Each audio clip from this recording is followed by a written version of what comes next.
एका देशमा एउटा गाउँ थियो।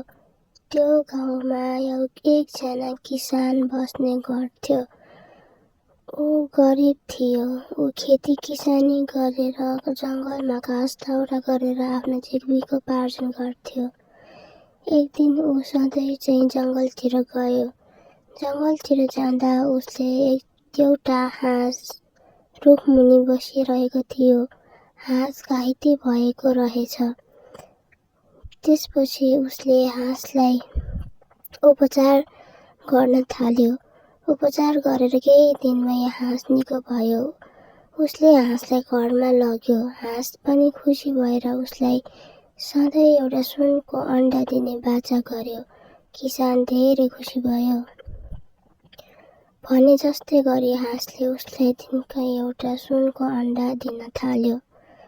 ऊ धनी हुँदै गयो, तर उसको मनमा लोभ पलाउन थालेको थियो। ऊ खुसी त थियो, तर कसरी धेरै अन्डा पाउने भन्ने बारेमा ऊ सोचिरहन्थ्यो।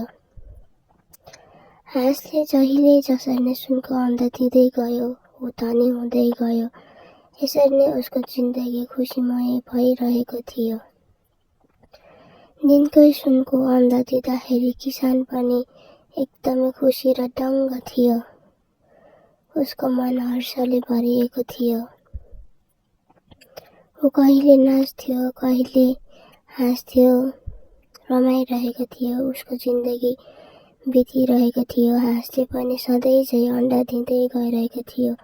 तर एक रात उसले यस्तो सोच्यो कि यदि मैले यो हाँसलाई एकैचोटिमा चिरेर भित्र हेरेँ भने मैले दिनकै अन्डा पाउनको लागि कुर्नै पर्दैन। एकैछिनमा मैले सबै अन्डा पाउने छु भन्ने उसले सोच्यो। उसको मनमा लोभ पलायो र उसले हाँसलाई चिर्ने निर्णय गर्यो। भोलिपल्ट नभन्दै उसले हाँसलाई चिर्यो। चिरेपछि उसले भित्र हेर्दाखेरि ऊ अचम्म पर्यो। ऊ छाँगाबाट खसे झैँ भयो, किनकि हाँसभित्र कुनै सुनको अन्डा थिएन।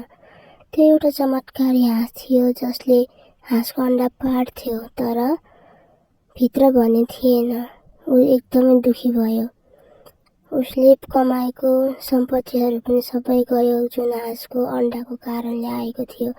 चमत्कारी हाँसलाई चिरिसकेपछि हाँसको मृत्यु भयो र ऊ फेरि पनि गरिब भयो।